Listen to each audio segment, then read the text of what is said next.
오늘도 이 예언의 말씀을 읽고 듣고 묵상하며 삶에 적용하는 우리 모두에게 예수님으로 행복한 한 날이 되시기를 주님의 이름으로 축복합니다.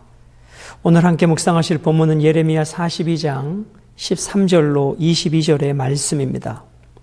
오늘 본문의 핵심 주제는 진심으로 순종하는 자들만이 하나님께서 주시는 복을 누릴 수 있습니다. 참된 평안과 행복은 어떠한 상황과 환경에 있는 것이 아니라 하나님의 말씀에 순종할 때, 하나님의 보호하심 아래 있을 때, 하나님의 날개 아래 있을 때 참된 평안과 행복을 누리게 되는 것입니다. 그러나 우리들은 현실적으로 눈에 보이는 전쟁도 있지 않고 전쟁의 소리도 들리지 않는 저 애굽으로 가면 행복하고 안전할 것이라고 생각합니다. 이것이 죄인된 우리들의 삶의 모습이 아닐까요? 여러분, 그 유다의 마지막 시대에 저들이 바벨론에 의하여 심판받고 멸망받는 것은 하나님의 말씀에 불순종했기 때문이 아니었습니까? 그러나 이제 포로로 끌려가고 남은 소수의 유다의 가난한 사람들 역시 끝까지 하나님이 아니라 눈에 보이는 현실적인 애굽이 저들에게 평안이었고 행복하게 느껴졌다는 것입니다.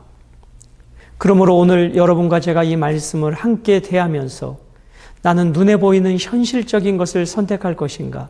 하나님의 말씀을 선택할 것인가? 오늘도 이 물음이 이 본문 앞에 우리에게 주어지고 있는 것입니다. 이러한 내용들을 기억하면서 그 유다의 마지막 꺼져가는 그 불꽃 가운데 요한안에 의하여 남은 일부 백성들이 애굽으로 갈지 유다의 남으라고 하는 말씀에 순종할지 오늘 본문을 통해서 살펴보고자 하는 것입니다. 13절과 14절 유다의 남은 백성들이 유다 땅이 아니라 애굽으로 가겠다고 끝까지 고집한다면 어떻게 되어지겠는가에 대한 말씀입니다. 그러나 만일 너희가 너희 하나님 여호와의 말씀을 복종하지 아니하고 말하기를 우리는 이 땅에 살지 아니하리라 하며 또 너희가 말하기를 아니라 우리는 전쟁도 보이지 아니하며 나팔 소리도 들리지 아니하며 양식의 궁핍도 당하지 아니하는 애굽 땅으로 들어가 살리라 하면 잘못되리라. 어제 요한안을 중심으로 한 유다의 남은 무리들이 예레미야에게 물었습니다. 하나님께서 어떠한 말씀을 하든지 그것이 우리에게 좋든지 좋지 않든지 우리는 그대로 순종하겠습니다. 열흘 만에 하나님께서 예레미야에게 응답을 주시고 예레미야는 하나님의 뜻을 전했죠. 유다 땅에 머무는 것이 하나님의 뜻이고 너희들이 유다 땅에 머물면 하나님께서 긍휼을 베풀어 주시리라. 그 말씀을 들은 요한왕과 남은 무리들은 어떻게 반응합니까? 이미 그 마음속은 애굽으로 가려고 하는 마음을 확정시켜 놓았습니다. 자기들이 생각하고 있는 그 생각에 하나님의 지지를 원했던 것뿐이었습니다. 자신들의 계획과 하나님의 말씀이 충돌합니다. 그때 저들은 어떻게 반응하고 있습니까? 하나님의 뜻이 아니라 자기들의 계획대로 가고 있다는 것입니다. 여러분, 오늘 이 본문의 역사적인 상황들을 잠시 좀 살펴보실까요? 예레미야가 이 세상에 태어난 BC 650년경에 아수르는 그 고대 주변의 패권 국가였습니다.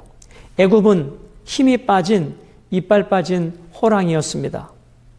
그리고 예레미야가 사명을 받은 BC 626년경에 아수르는 극도로 약해져 가고 있고 저 유브라데스 강 주변에 바벨론은 신흥 강국으로 등장하고 있습니다. 그 뒤에 이 애굽의 군대가 유프라데스 강 갈그미스 전투에서 바벨론과의 전쟁에 패함으로 인하여 애굽의 군사력은 급속도로 약화되고 아수르는 이미 역사의 무대에서 사라져가는 형편이며 이제 바벨론 중심의 패권 국가가 형성되어지는 시대였습니다. 그러나 오늘 본문은 그 아수르가 바벨론과의 전쟁, 갈그미스와의 전쟁에서 패한 이후에 애굽이 잠깐 역사의 무대에 잠깐 반짝하고 있는 그 시점이었습니다.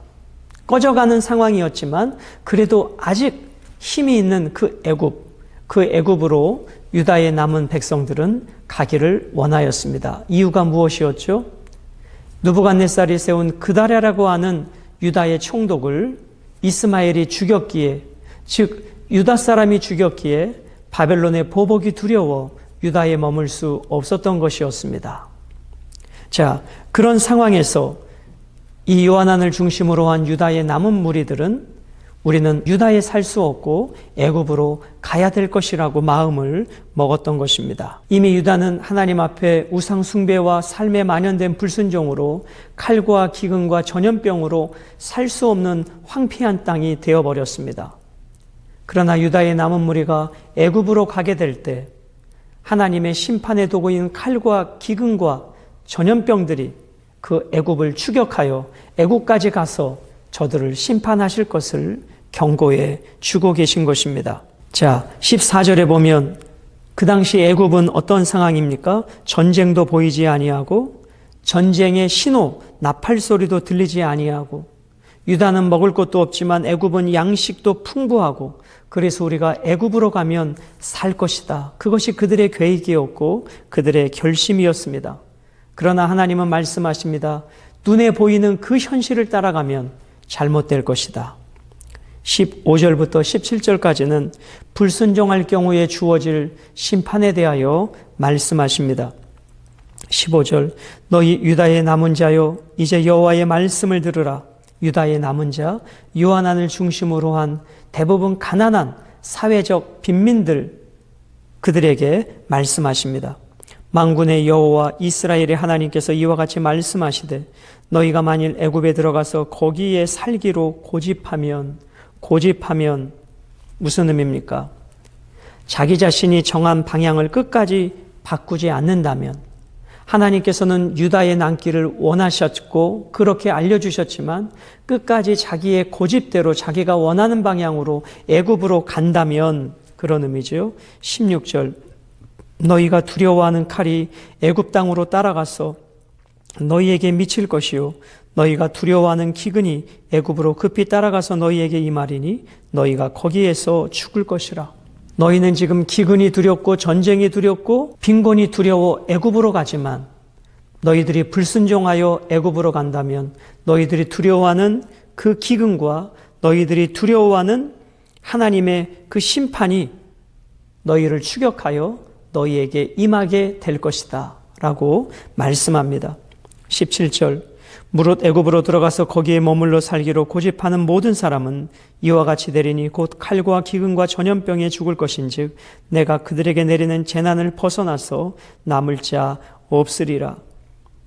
여러분, 유다를 피하여 애굽으로 가면 살 수 있을 것이라고 생각합니다.